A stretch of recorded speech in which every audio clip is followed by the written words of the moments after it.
Alright, what's up YouTube? Welcome to this new episode, this channel update for the channel, be it here on YouTube as well as on Twitch, the stream. Gonna give you in this video an update on basically what's been going on with me in the last 3 months. I've been going on and off on the stream, so what's the future holding for us. So yeah, but before I do that, don't forget to subscribe here to the channel, as well as like the video if you enjoyed the content in general.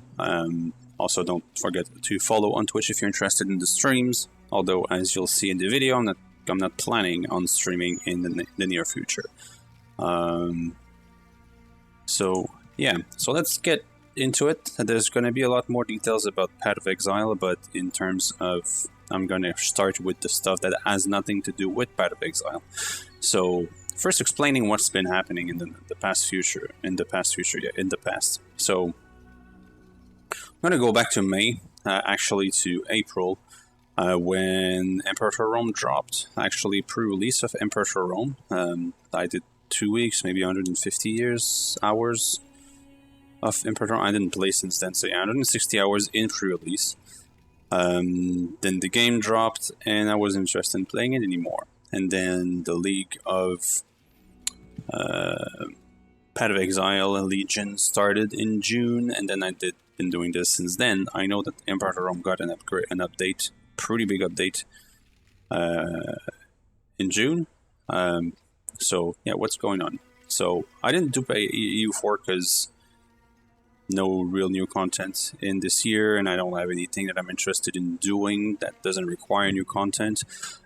So that's the only reason I'm not doing EU4 anymore. I'm gonna go back to EU4 when the European update drops, but they just announced today that it's been pushed back to 2020.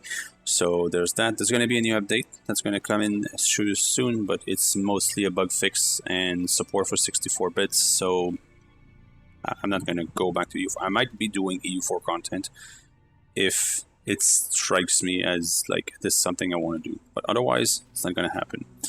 And if it happens, it's going to be here on YouTube, not on Twitch. Either like a full-on series that I just record the whole thing, or I just play on my own and then do the time lapse like I've been doing. We'll see. Don't hold your hope up. It might happen, but probably not. What is more likely to happen, though, in terms of Paradox content, it's the Rome / Stellaris. Stellaris came up with Ancient Relic not long ago. I didn't play it since then. I'm looking forward to look into it. And Rome, especially with the update, I might just look into Rome again. Now, Rome will depend, because, well, first, if I enjoy the game, but also, that's a random friend invite from random dude. Anyway. So yeah, first I'll have to see if I enjoy the game, but second, I'll have to see if it's actually content that people are interested in on YouTube. If it doesn't work and it just kills the channel, I'm not gonna do it for the channel. Stellaris, though, I know it's working. I know I like the game, so I'll look into it, and we'll probably have content for it. Now, in the past, I did Stellaris in the past, and it didn't work well for me, but might just have to do more of it, so we'll see. So that's pretty much it for Paradox content. There will be more of it. It's going to be on YouTube in the near future. Basically, the stream is gone for the near future. I'm going to focus on YouTube, learning how to mainly edit properly and all that, like make YouTube better, like in terms of my skills in YouTube. And the plan is in a year or two of now. I'm not saying that I'm not going to stream for a year or two, but like until it picks up. When it picks up, then the point is that both will feed each other, Twitch and YouTube, so I won't be as dependent on Twitch itself as the administration to actually help small streamers. Okay? I'm going to just feed myself.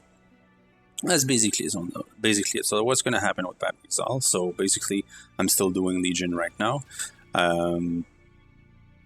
What's going to happen on YouTube is whenever I do builds, I probably won't do many more builds on Legion. I'll explain why, but basically I feel like Legion is really bad for build diversity and trying new builds due to how the mechanic works and how rewarding it is. So TLDR on that is, it's always been clear speed meta, but in the past you could still, since the clear speed wasn't exactly affecting the league mechanic, so be it Delve or Betrayal or whatnot, like clear speed meta was always useful in terms of the larger scale of the game, but in terms of the league mechanic, Betrayal had nothing to do with clear speed. You could argue that being tankier would help you better with that because it was dangerous.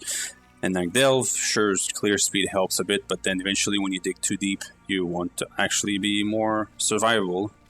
I didn't exactly do synthesis, I didn't like the mechanic, but the clear speed isn't like would help again, but would not big. Here in Legion, it's 100% clear meta.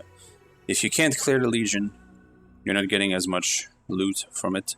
And then if you're just making a build that's not good for Legion, you're just pushing to skipping the Legion mechanic, but it's so rewarding that it feels bad.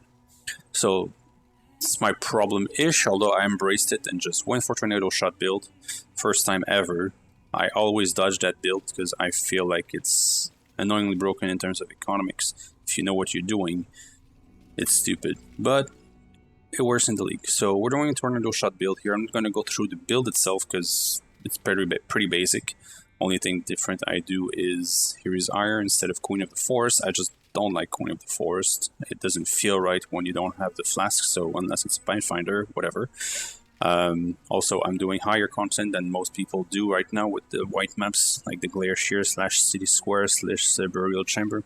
I'm doing tier 8 dunes. For a reason I'll explain in a minute. It's basically what I'm doing, what I'm farming, but I needed more damage to be able to clear the Legion better. So I went with Ares Ire because it's massive cold damage flat, which works with Tornado Shot, and yeah, the rest of the gear is built around that. I removed the MF like 2 days ago, just to go with more speed, not movement speed, I mean, but in more damage. So now I'm basically one-shotting rares, so that's pretty good. So by removing the Bisco's Legion, I move Rampage to Shadows of Nindust. I'm not going to go into details. If you don't understand that, there's more videos on YouTube that explains more in details the stuff. I'm just trying to keep the video short. So yeah, all this is basics. But by removing Queen of the Forest, we're going Haste instead of Grace. And by going Haste, then I have Watcher's Eye. That's my highest valued item right now. That gives me Onslaught on Killed, so I don't need Onslaught on Herald of Ice. So my Herald of Ice reserves a bit less mana, so it's more sustainable to cast Tornado Shot if I'm not hitting anything. And then I also have Permanent Phasing. I went for that. It was either that or Temp Chains, but Temp Chains I can just get a Warding Flask, and I went for that basically for Delve. So I don't focus on Delve, I don't use Sulfite Scarabs to just get more Sulfite, but at the speed I do my maps, eventually I just get my Sulfite and I just go to the Delve. The build can do the highest tier of Delve that I can reach, which is 320 right now. So I guess I could do tier 16s with this build, but it's a lot more dangerous. And the content in Delve at it's not dangerous enough yet in Delve that the content can be contained, since it's straight line with the way Tornado Shot works and the freezing. I freeze almost basically everything, unless it's a corridor. It's a biome that has avoidance. Yeah, so that's basically the build. Everything is pretty much life resist, life resist. When I can fit it, I have cold damage or crit. And then with crit and cold damage, we freeze. And then with the freeze, we shatter.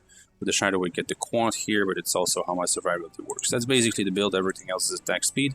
One thing I need to change is my quiver. You don't want pierce on this build, because otherwise, if you pierce, you have a chance of not chaining due to, well, if you pierce and there's nothing behind the enemy, then the thing is not chaining, and the build is based on chain with Ricochet and Deadeye. So that's the build, that's what I'm doing. Now, why am I doing this build? As I said, we're doing Doom Tier 8. I shape my Atlas in a specific way, so, well, for Tier 8, it's the basic stuff, like you close all Tier 8 and Tier 9. and then you just, the only tier 8 you have is your dune, so everything that drops as tier 8 is a dune, as everything that drops at tier 9 cannot drop at tier 9 because there's no 9 on the tree. So it reverts back to 8, which is dune. And to guarantee that, there's 5 maps linked to dunes, but it's fine because there's more than one tier 9 shaped orb. So what I do is, this is a tier 7, it's shaped. These two are shaped with shaped orbs, and this one is tier 8. It's a tier 8 linked to dunes that we shape, and then I elder my race course. So everything that's linked to dunes cannot drop, because it's more than 2 tiers. So everything that drops in dunes is max tier 10 from the boss, no tier 10 linked. Now I didn't close my tier 10s, the reason is for what I'm going to explain in a bit, but I needed my tier 10s to get over 100 support, and it drops only on the boss, so by support I mean 1 tier higher, guaranteed. And it only drops on the boss, so it's not exactly relevant. So why dunes? Dunes in this league has been added a new card, which is Imperial Legacy. So it always dropped Earth Drinker, which is pretty good because it's a unique granite flask, and there's 2 good granite flasks. Well, the best one is Lion's Roar, obviously. A good Lion's Roar can sell for 40-50 chaos. A bad one is 20 chaos. And then the roomies does at least 1 chaos. If you get a good one, it's 5 to 10 chaos, so it's pretty good. Then you have Grip Glows with good rolls on it. I'm not like crafting them, but I'm picking up the ones that drops. And then sometimes it's good, like with good rolls. It's 1x, 2x, depending. It's not super high item level, so it's not going to be GG items, but you know, when it drops like this, with 1 res, high life. We have 2 res, but 1 good res, high life, and then with an open prefix we added some more life. It's a 1x pair of glows. We have another one here. This one I had for a bit, so it's tri-res. Not good res, but tri-res with tier 1 life. So, you know, there's money there. And then Bone Helmets, it seems to be much rarer than Grip Glows for some reason, but yeah, they can drop. But the main thing is a new card, Imperial Legacy, which drops 6.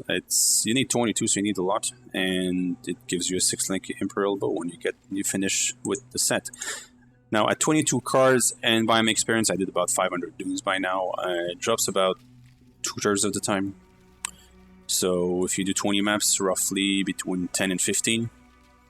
I do stashes of 20 maps before I clear the dump, so and usually I get 12, 15. Sometimes I'll get a full set, but it's pretty rare.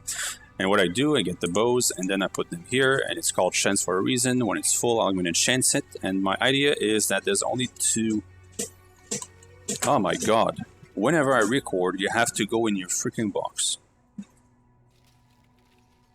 Thank you. Sorry about that. So, I was saying unique bows. There's 2 unique bows that are Imperial. It doesn't say here, but anyway, I know which one they are. So you have Wind Ripper and the Lionized Slayer, right? Everything else is not Imperial bow. So if you chance and you get a unique, you get those 2. So first, there's that. Second, if you hit a rare, it's still a 6-link bow, so you have a chance of getting a good 6-link bow that can sell for some profit. And then on top of that, if it's a rare, if it's a magic that drops, that gets a good explicit, then you can probably sell it as is. So yeah, or sell imprints for it. So yeah, 6-link Imperial bow. It's not the highest tier of bow for DPS, but it's still up there, so you can do something with it. But then the idea is to hit Wind Ripper. A 6-link Wind Ripper is like 6x right now. The Lionized Slayer is 2x, which is bad. Under 6x, a 6-link is bad because it costs about 6x to get a 6-link, like to craft your own 6-link. So if you're running a base that is under 6-link, is 6x on a 6-link, then you're losing money by crafting your own 6-link. The good thing is here is like chance orbs are worthless right now. Because since there's no Nemesis on Xana doesn't give Nemesis this league.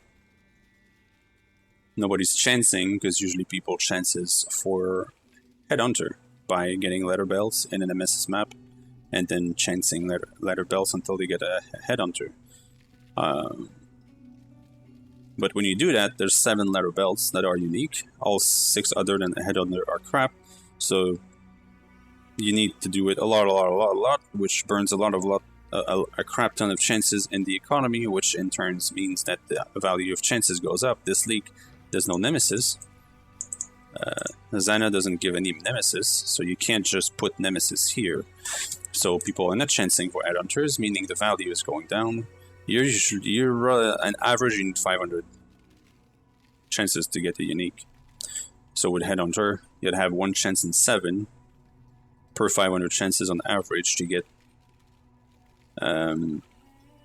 So per 500 chances on average, you'd get a unique belt, but 6 out of 7 of those are crap. So 7 times on average. 7 times 500, you need 3,500, which is roughly an X. It's more than an X, maybe 2X. Right now, usually it would be like 5X. You'd pay around, like, it would be a profit, but it would be a lot more time to put on it than chancing around. Also, a good rare belt that would, like, that you could salvage a rare belt is much rarer than being able to salvage a 6-link bow. So, yeah, in our case here, everything that we hit that is unique is good, and then good chance of having rare bows to salvage, and then it costs less because the chances are worthless. So this is my plan here, but I'm not doing just that. I don't want to use white maps like people are doing, but I'm going to use that method to do money. So what I did is, as you can see, most of my white maps are unshaped, are closed. And I only have 1 sexton because I'm not using sextons. I'm just all can go. And the point is, if I look at tier 2, there's no tier 2 open except glaciers. There's no tier 4 open except CD square. And there's no tier 5 open except Burial Chamber. So all my tier 2 that drops are glaciers. All my tier 4 that drop are CD square. All my tier 5s that drops are Burial Chamber. Eventually I get enough that I sell in bulk. Now, glaciers doesn't drop that much, and these are before I did that. I changed this 2 days ago, so I'd run maybe 150 maps ish since I made the change. So I still have a bunch of maps. I'm slowly getting through this, but you can also already see the effect in CD square. I was using channel right now, so that's why I was running channel before, so that's why you have a lot of channels here in Burial Chambers. Eventually, all the maps I'm going to get on those tiers are these, and when I get 60, I sell in bulk. Now, Burial Chamber, I might run them, because, well, it's Burial Chamber. 1 doctor is a lot of money. So, yeah, but by doing this, I reduced my value here. That's why my number of maps that are open. So that's why you see that tier 3 is all open, even though I could close all tier 3 to guarantee tier 3 drops as Burial Chamber. But if I do this, and then I do the same thing on tier 6 for Burial Chamber, I'm in Glacier here for Burial Chamber, then I'm dropping way too many maps and I'm not getting 3 tab +1. I might do it, because I'm really over-saturated on dunes, so it's like I have now almost all this open, and I just cleared my dump, so yeah. So we might do it, just to guarantee it takes... Instead of having tier 3 that I need to clean and tier 6 that I have to clean, then we can do that. Tier 7 would be relevant, so these would stay open. Tier 8 is dunes, tier 9 is dune. Tier 10, I'll keep open. And the reason is, eventually sometimes I get bored of dunes, so what I do, I have another character, my Freezing Pulse character that I made a video about last week.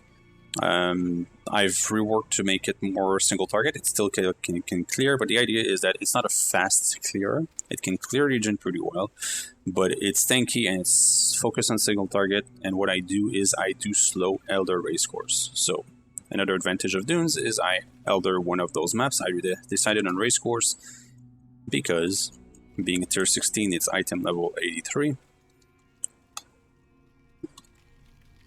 which means that on the boss tier 8, it's item level 85 that drops, and if I do monster treasures, which I'll go in a minute, but go over in a minute, but basically monster treasure is crap because it's been nerfed last league. It's still useful. but it's not as good as it used to be. But what drops in this map? As you can see, no map, so no cards. 3 forces is kind of eh, and unless I get like 3 dread, like you could get like deafening. Like the only essence that's useful in this league is Scorn, I think is the name. It's the physical one, and the reason Dread, sorry, is because a deafening one gets +3 to melee range, which is basically Cyclone stuff because Cyclone meta, and people are burning through those because GG foils can be rolled with this, especially since something Cute Dog did with another guy. So yeah, as you can see, like, so okay, if we hit these, that's 3 times. This always drops 3 random essence, but it's 3 of the same. This can be valuable, but generally speaking, it's crap. This is garbage anyways. Vaal Temple is not exactly interesting this league for some reason. Vaal Temple is 10C, so that's kind of pointless. It takes 16 maps, so it's not even a chaos each. So that's worthless. That can be useful, but usually it's worthless. But the point of this, and these are just basics, you have Spike Gloves, Opal Ring, and Fingerless Gloves. So if I do 83 basic, right? So everything on the map drops 83. That's all mods. So if I do normal, nothing here. But if I go 84 on rares, or 85, there's something like Spike can be 20C a pop, and these we can craft. If we drop the 85 Spike Gloves normal, I'd probably craft them with Essence of Fossils. And then we said Fingerless are not here, and Opal Ring are not here either. But the big thing is, if we bring Elder and Shaper around here, and what you can do, you can bounce it. So for those who don't know how you bounce, if you have 2 maps that are connected, now it spawns, so it wouldn't work here. It doesn't work when he spawns. But if it didn't spawn, whenever you do a Shaper map that is adjacent to an Elder map, Elder is guaranteed to take over that map. And then if you do an Elder map that is adjacent to a Shaper map, then it's guaranteed to take it over, and back and forth. So what you want is a Shaper map that is in a neighboring an Elder map, and then you keep doing that map over and over. So if I did this cherry here, it would be Shaper, but when it's over, Elder takes it over. And then I do it again, it's an Elder map. When I clear it, Shaper takes over. Rinse and repeat. So the only thing that you need to check is if Elder is spreading too big on the other side, because once you reach 20 maps, he spawns, and if he spawns, then he stops spreading. So you're just going to break it if you do that, so just keep an eye on him not spawning. But otherwise, if I brought the Elder back here, so here I can just wait for him to despawn. If I don't do any Guardian for 15 maps or so, he's just going to despawn. And then by doing Dunes over and over, it's just going to spawn in a tier 8. And then hope it's here or like around here, and then I just can move it up here. Point is, if I bring it around race course, then I can race course and like say Elder is here, Shaper is here. I can just keep doing race course back and forth over and over on a tier 16, and then we get to the big thing. So tier 16 by default gets 83 on everything. If we do Elder 83, look at the values here. Fingerless Glove we said, Opal Ring and Spike Gloves. That's just 83. Right? This isn't less than that. This is not a good sample, but it's around 500, that's if I remember correctly. And then if we do Shaper, we still have Opal, Fingerless, and Spike Gloves. Right? At this value I'd probably craft it. But then the big thing is on rares, we have Opal Ring. Fingerless is crap on Shaper, but we have Elder here and Opal, and you get the point. And then on the bosses, if we drop 1 Fingerless Glove on bosses, like not to mention that like Astral Blade can drop it. No, sorry, never mind. Exquisite Blade can drop everywhere, Vaal Axe can drop everywhere. And then there's 86. Now 86, you need to do something special because it can't drop naturally on the tier 16. What you do is you get Monster's Treasure. It's a prophecy that gives you 36 boxes. Monster's Treasure gives you... It doesn't say hit, but it's 36 boxes that you get. It removes all the monsters, but it puts 36 bosses on the map. And on top of that, when you do that, now Monster's Treasure is what, 20 C? Plus you do Ambush Scarabs. Now you could do Gilded, but Gilded is like 20 C. I find it useless because it's just +1 per level, so I just do Rusted for like 5 C or something. And on top of that, you can also run Ambush here for 4 C for 4 boxes. So you'd get 36, 40, 44 boxes per map. You bring... I would bring Alchemies for noble boxes, and then you'd probably get Divination boxes from now and then. The point is on all boxes that drops gear, so not Divination, not the currency box, like all the boxes that drops gear, you alt spam it until you get or chaos spam it, whatever. The point is you keep rolling the mods until you get the chest level at least +3. It can get from +1 to +5. What it does is then the gear that's going to drop either from the monsters on the box or the gear that's going to drop from the box will be 86+, and then you do that in a Shaper Elder map, and then you hope that you get Shaper Elder bases of 86+. And then by doing that, you have access to 86, so you see everything's 86, like even if I do normal, there's still good values here, but the big jackpot is, well, Shaper Steel Ring, what doesn't drop from Race Course, but you have Elder Spiked. So that's the idea. So mainly I do dudes, but from time to time I get bored, and then I don't have race courses right now, I run all of them. And back then I was doing stupid and I had my Guardians open, so I close my Guardians, so next time I do race course, the only 16 that can drop is race course, and what I can do is run tier 15s, and besides there's tier 15s that are not linked to... they're all linked this league. There used to be tier 15s that were not linked to Shaper, to Guardian. Point is, anyways, I can drop the Guardians, sell the Guardian maps, but mostly I'm gonna get race courses from it.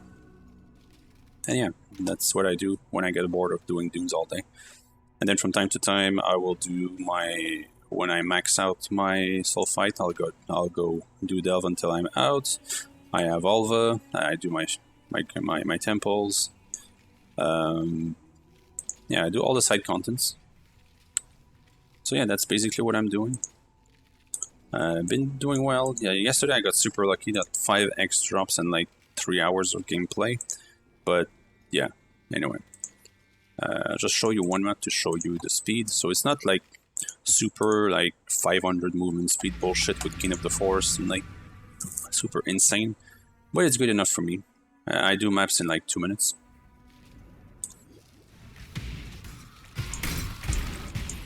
Not sure about this lag.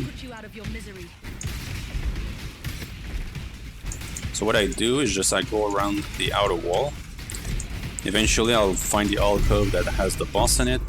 Also another thing, I figured out that I get more money per hour by not picking up rare loot. I added phase run like an hour ago. Phase run is in cast when damage taken. Now by reflex I keep taking rings, but the idea behind not picking up anything, it's Jesus Christ. Okay, well, the idea behind not picking up any rares, it's the time it takes to ID the gear and then price it, and then most of the time it doesn't even sell. So sure, it's potential value that most of it doesn't sell. I keep having to reduce the prices. All of that is time I'm spending not mapping.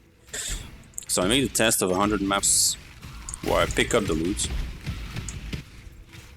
like all rare or good bases, and then 100 maps where I don't pick up the loot. I don't lag like this usually, so sorry about that. Would have been better if I didn't lag for 5 seconds. Watch me die. I never die. Like, I die maybe once in 50 maps. And usually it's because I'm stupid and I'm not moving. With this build, like, you really have to always keep on the move. Big thing is, you don't have to aim. So yeah, I pick up all currency except like super low tier currency, like armors, bullshit, and transmutations. I pick up alterations though. That's the lowest value I pick up. But then I don't pick up gear unless it's a 6 socket, because that doesn't require being ID'd.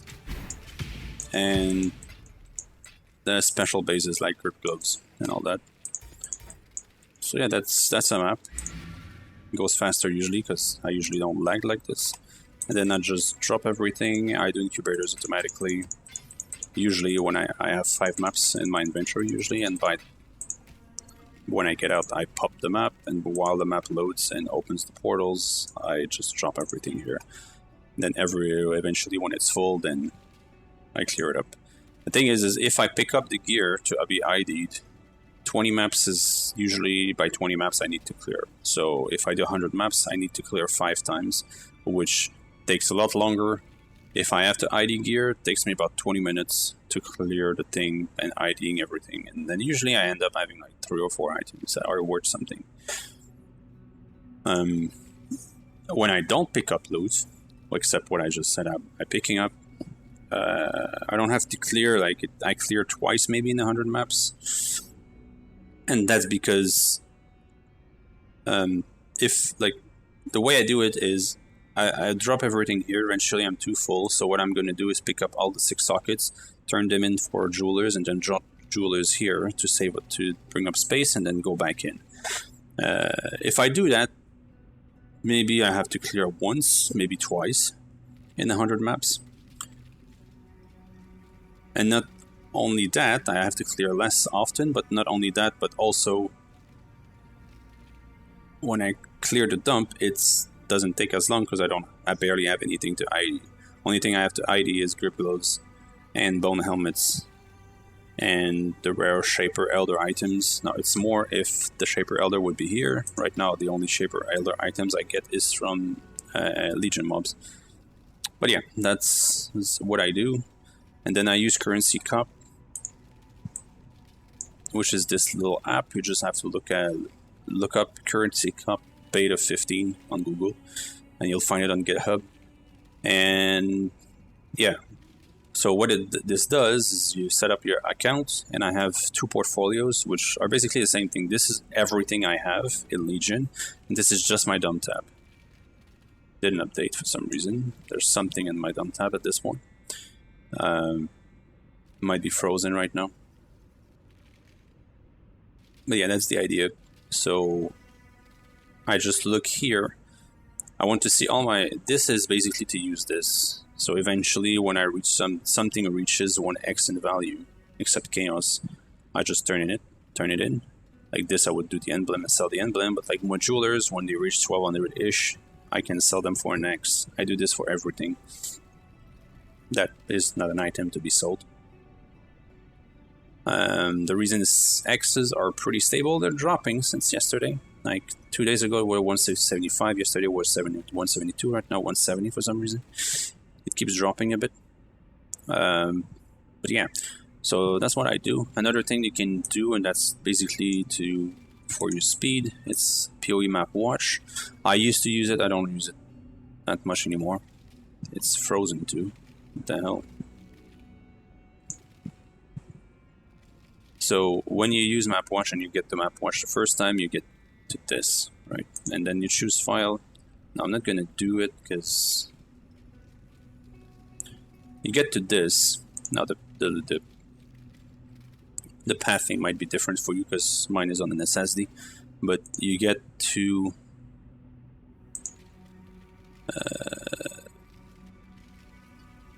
Steam library, and then you get Steam apps, common, Path of Exile, logs, and client.txt. It's going to load up the file. This file, what it is, don't be afraid, it's just a log, so it's not a file that the game needs to run. If you delete it, the game's going to run anyway. It's just a log, so it's going to log a few details on your mapping. So what it does is basically save the time. The basic view is this. So you have the time it takes you to run the map, and then the time you spend in town after the map. This is going to stop when the new map is open. So this one is because I'm talking, but as you can see, like 7, 9, 12, 12, each 5 maps, you'll see that the time goes up a bit, because I do 5 maps in a batch. I do 5 batches of 5 maps at a time. So yeah, under 3 minutes per map on average. If you don't, if you use it and you see that your time is much higher on the same difficulty level, it's about movement speed, but it's not only movement, it's skill speed too. So you might be tempted to I want to clear faster, therefore more movement speed, but if you don't kill, your movement speed is going to be pointless because you need to stop to kill stuff. So that's why I went to the Ares Ire. Without going into the build, most people will use Queen of the Forest, and it works in the white maps. But Queen of the Forest offers no damage, while here is higher for Tornado Shot. Gives a huge amount of flat cold damage, which is what Tornado Shot wants with Wind Ripper. So I dropped the Queen of the Forest for this, and actually I'm cleaning maps faster. The reason is, since I'm doing tier 8, the damage that with a Queen of the Forest I have wouldn't be enough to clear the mobs properly. So unless I had GG gear that would cost 300 exalts, which I don't have. So it's a good option if you're just struggling for damage. Rest of your damage is on the map as usual, but anyway, that's the point here. So that's going to be the end of the video, guys. It's been over 30 minutes. That's roughly the length I was looking for. Don't forget to subscribe, guys, and if you have any comments about the plans for the channel that I explained in the beginning, or if you see anything wrong with the build or whatever, drop in the comments. I respond to most comments. And the plan is I'm going to keep farming this, and eventually I'll get enough bows, and when I have the bows here, I'm going to do the video for the chancing. A lot of chancing, a lot of scoring, and we'll see what happens. And I'll see if it's a good thing to do, if it's worth the time sitting on the... That's the thing, it's like, will doing that chancing, when we do the chancing, will it be worth the time sitting there, or would I be making more money just mapping? Thanks for watching, guys. See you next time.